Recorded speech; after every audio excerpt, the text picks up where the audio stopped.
Hey guys, Dr. Ben here, F8 Well Centers. Let's get into ferritin today and what iron, ferritin is stored iron, and what that really tells us. If I can only test one blood work marker on everybody, so if you came in and the lab said you get one marker, which would it be? It would be ferritin. So here's the deal. Why is ferritin so important low? Why is ferritin so important high as far as what it tells us? That's what I'm going to give you guys today. Give you some solutions, give you some ideas, some tips. Put down below where you guys are watching from and give you a shout out as well as what your ferritin level is. So go get your lab and write down, type down below what your ferritin is. I'll tell you if it's good, high, low, and give you some suggestions as well. So welcome everybody. Dr. Ben Gallier here, F8 Well Centers. We have offices in Colorado, offices in Tennessee, and we work with patients remotely all over the United States, all over Canada, and we love seeing this. Hey, Emily watching from Lincoln, Nebraska with a 22 ferritin. So too low, and here's the range that I want that to be. So write this down, Emily and everybody else. Ferritin for women, 40 to 125 is where you want that ferritin to be. For men, 40 to 150. So you've got to have that optimal ferritin range.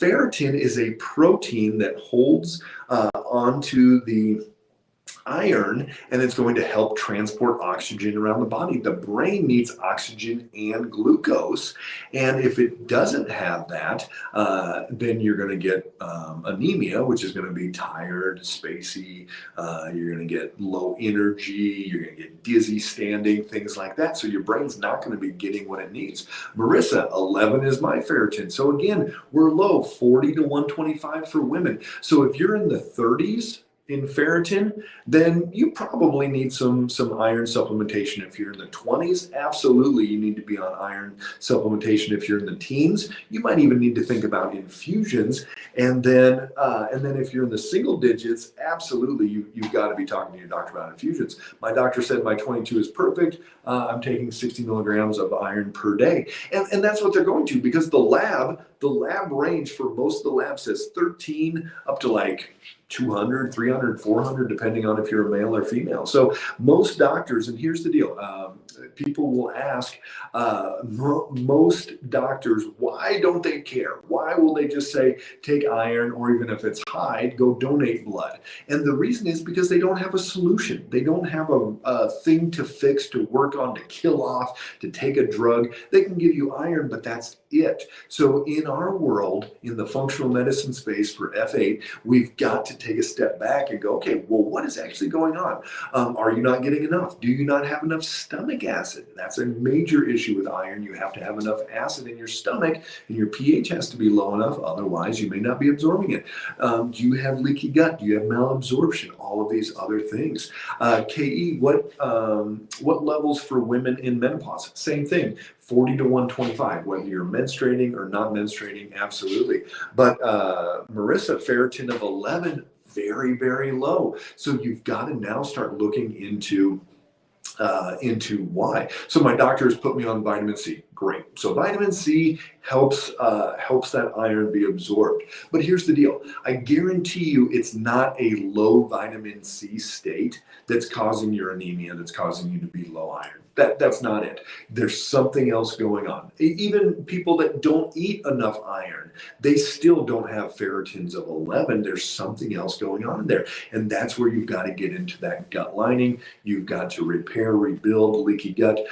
Jess, if you want to put down any of my videos on YouTube talking about leaky gut, that'd be great. You can get into the 4 R's and heal up that gut lining. So low stomach acid can be root cause for low or high ferritin. So Sharon, for low iron, yes. High ferritin, I'll get into that in a second, but for low iron, absolutely, it can be one of the causes. So calcium, iron, and protein all need a more acidic environment to break down and then ultimately to be absorbed and utilized. So if you do not have enough stomach acid, then absolutely that can be a major cause of this issue. So what do you need to do? Well, either try these things. Don't drink fluids with your meals because you're going to dilute that stomach acid. Eat in a relaxed environment because if you're in fight or flight, you can't be resting and digesting. And then also look into proper food combining. So keep your proteins and starches separate at your meals, but you also might need to supplement with some betaine hydrochloride. Jess, if you want to put a link down for the Well Store, that's the stomach support. Emily, I had H. pylori this summer, treated over the summer, hoping that was the cause. Was also doing intense boot camps 3 times a week, had heavy periods. Emily, so H. pylori. H. pylori is the #1 bacteria in the world. It's the most common bacteria in the world. A lot of it is in the stomach, and that's where we get ulcers. It causes damage to that stomach lining. But 80% of H. pylori is actually in the small intestine, and that is going to be where we have leaky gut, malabsorption, lose a lot of blood, things like that. But you don't feel it. So you don't feel H. pylori in the small intestine because it's not sensors, the pain receptors in there, just like in the stomach. So what's going on is if all you do is do some antibiotics or something like that, but don't heal up that small intestine lining, you're not getting it fixed. Yes, you need to deal with H. pylori, but you're not fixing that underlying problem. So here's the deal. H. pylori, bad bacteria, yeast, all these other overgrowth can absolutely cause damage to that gut lining and can lead to ferritin. So then on the other side, high ferritin is going to be inflammatory. It's going to be metabolic syndrome, insulin resistance, fatty liver, high triglycerides, high C-reactive protein. If I see a ferritin over 150, 200, 250, 99% of the time, I know all of these other systems are out of balance. And that's what you've got to work on is that metabolic syndrome. You got to get your blood sugar stabilized. Every one of our new patients slaps this continuous glucose monitor on their arm, and they figure out exactly why that blood sugar is going up and why that blood sugar is going down.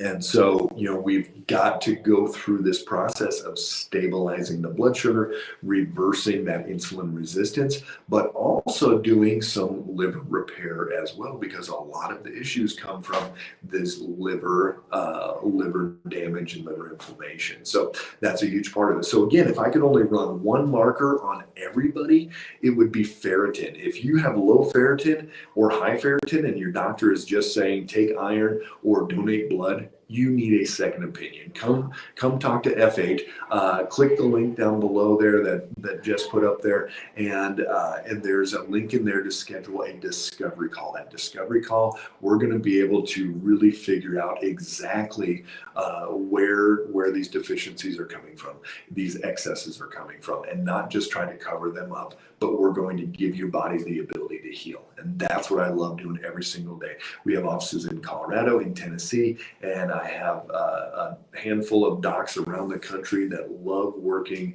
with patients just like you. We can do it remotely, even if you can't get into the office. So, all right, guys, love seeing you. If you've got any specific questions on ferritin, put those down below. We watch these links. So anytime you put new information in there, it'll pop up for us and we'll be able to answer those questions. Otherwise, if you have a specific question for me, send me a DM if you're on Facebook. If not, Dr. Ben, DRBEN, at f8wellcenters.com, and I would love to talk to you about what you have going on. Take care, guys.